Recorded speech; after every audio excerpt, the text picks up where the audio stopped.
As you're aware, the CIS for many years now has been working in Indigenous issues and policy issues in education, health, housing, employment and so forth. Bess was born at Yundamu and her first language is Warlpiri. She also knows Luritja and Western Arienti. Bess, along with her husband Dave Price, runs the Alice Springs-based Jarjurdi Consultants, which gives practical training and advice to Aboriginal communities and those who work with them. Hello, and thank you for giving me your time. First of all, I want to acknowledge the people of this land and their ancestors. I know that my people still got our land. We have our land and our language. I guess we're the lucky ones, and these people had a lot more taken from them than we did. I also want to thank the Centre for Independent Studies for inviting me to speak.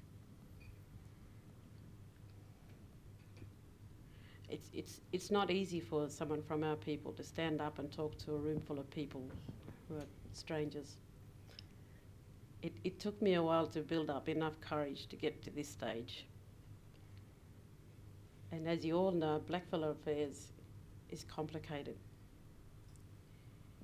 You have to be the one to understand it completely and be Aboriginal as well to be able to speak about your people.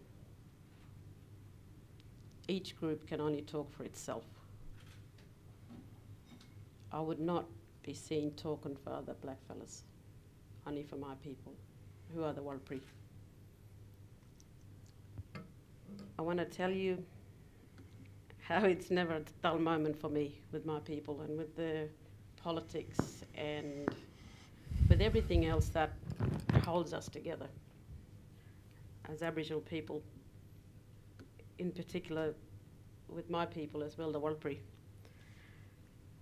And the Warlpiri people, where my traditional land is, I don't know if you're all aware of Central Australia, where Alice Springs is. Yundamu is where I'm from, and it's 3 hours drive northwest, and it's situated on the edge of the Tanami Desert.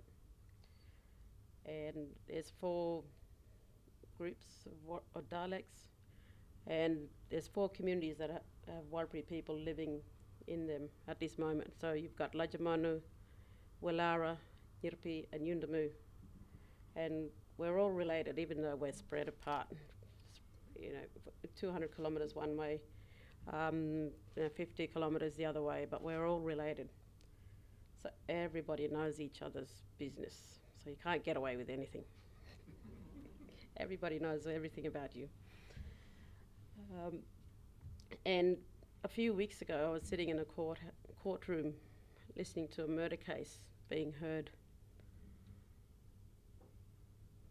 I am related to both the victim and the alleged perpetrators in this murder case.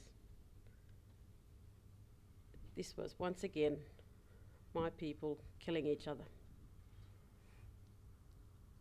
I've been trying in my own way to help both sides get some kind of justice out of all this. While I was there, I heard about the stabbing death of a distant relative in one of the town camps. The one who was accused of stabbing him is also related to me by marriage. The next day, I heard that my cousin's 14-year-old niece hung herself at a remote community. She committed suicide because her parents told her that she could not marry a young man that she called brother under our law. Then I was told that my sister-in-law, my brother's widow, died of stab wounds to the head in Adelaide Hospital. My teenage nephew now has no father or mother. The women accused of stabbing her are cousins to me. And then I hear of my old brother-in-law, my recently deceased sister's widower, was medevaced in from Yuendamu to Alice Springs Hospital overnight. He was in a serious condition. He's now recovered. Over the weekend, my brother ended up in police custody overnight. This is not new. Some relative of mine is always in custody overnight for some reason or another. I then went into outpatients myself for a day with a non-serious but painful medical condition. I'm not going to tell you what it was. It was something that you'd all laugh at me about, I'm sure. My brother's stepson punched his fist through a glass window and bled to death the same day. Okay. An old man, a traditional owner of Yuendamu, also passed away on that weekend. The following week, I had to train all week for a social research project that I'm going to work with in my own community, Yuendamu. And the following week, I had to go out to Yuendamu to work on another social research project, while my husband flew to Jabiru and then to the Granites Gold Mine to run training sessions as well. Then I was off to Brisbane last week. I was in Brisbane last week talking about violence against women, and that's my other hat as well that Sarah didn't mention. I'm on the National Body for Violence Against Women Advisory Group. I was talking in Brisbane about violence and how we need to put a stop to it. So, welcome to my world.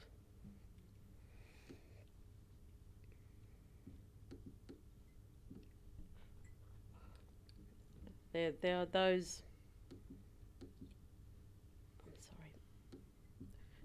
who know nothing of our culture who will tell you that we should keep it unchanged, and any attempt to change, they call it cultural genocide. They want us to live in poverty, ignorance, despair. There are those who tell you that we should keep our culture, but also work regularly like whitefellas and pay off mortgages. They are asking us to do the impossible. My father, he was born in the desert. He was probably about 10 or 11 when he first saw his white man. My mother was also a child when she first laid eyes on white faces. They worked all their lives and they called themselves Christians. They went to church regularly, and my father was very keen to learn everything about whitefellas. He did not understand everything about white law, but he respected it. They wanted us, their children, to be educated the white way, as well as their way. They wanted us to speak and read and write English and to respect whitefellas. I was promised in marriage to my sister's husband, and I was supposed to go to his camp and be his wife when I was 13. I rebelled and didn't want to go. But my father and my promised husband let me get away with that. They didn't beat me like other girls at my age who were refusing to go to their promise. I had a violent marriage to a younger man instead. My parents and all my family were happy and supported me when I decided to marry my white husband. They were proud and happy that they had a white son-in-law. At the time, my father had gotten blind, and he used to tell people when he used to meet them, my son-in-law's a white man. To laugh at that at times when he used to say that. Your dad, they know that he's a white man. They were proud and happy when a daughter who doesn't speak English, doesn't speak our language well, but did well at school and spoke English. They did not insist that she go and marry her promised husband. They wanted her to be free. If our people are going to find answers to the problems that are killing us, they need to change their way of life. We should give up our violent ways. Our law allows capital punishment. It allows violent payback. It tells us to fear sorcery. So it's all control. It's all about control. It was controlled then. It still controls people's lives now as we speak, as I speak. But now we have grog and ganja that sends our people mad, men and women, young and old. We didn't have money. Now we gamble and give our money away to kinsmen who spend it on grog and ganja and gambling. Our old law tells us that we can't say no to family. There's nothing in our old law that gives us the tools to deal with all these problems that come from the new things that whitefellas have brought with them. But my people want the things that whitefellas have brought. They just don't want the law that comes with these things. Our young men are taught that they are superior to women simply because they are men. They are taught that they have the duty to defend their families and their own honour with violence.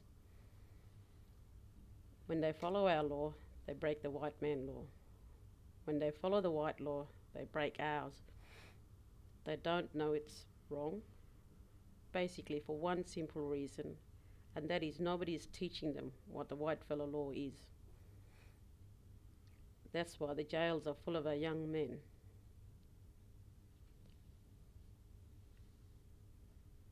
They are safer in there than they are in the streets and the communities. Their families are relieved when they are locked up. And we've even had family members who deliberately go and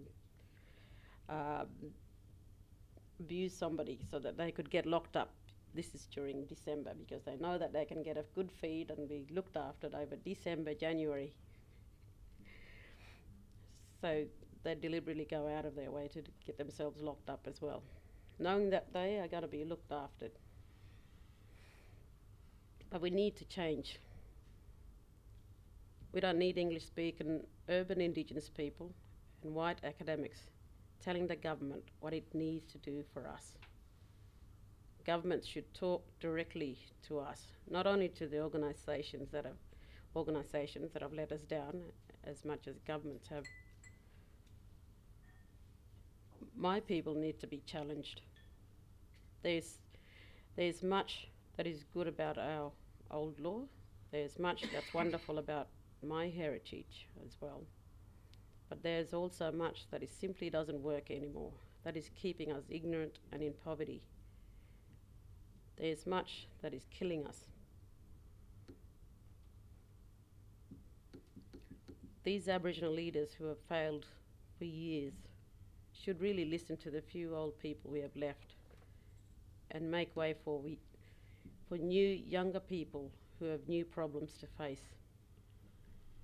These young people need a real education like the one I got with my parents' support. My people are linguistically talented, much more than the average white fella. For some reason, the schools haven't taught our kids to speak English properly, let alone read and write it. If they had taught them properly, then they could speak for themselves and we wouldn't have all these other self-appointed ones speaking for them. We can change our laws so that it works better, but only we can do that. We can learn to use what whitefellas have brought into our country without those things killing us. Men can treat us women as equals without losing their dignity. We can get back to what our old law was really about, the protection of our families and our country. We can learn to take responsibility for our own problems, for their care of our own kids and our families the way the old people used to do it. To do this, we need the support of government, but governments can't do it for us. We should not put up with whitefellas telling us that we are nothing but victims. We need to be as brave and as thoughtful as the old people who lived in harmony with one of the world's toughest environments. We need the courage to change and to get our people motivated to develop and drive our solutions, our own solutions, that is. I'm not going to give up just because I'm only a woman or just because I'm married to a white man. As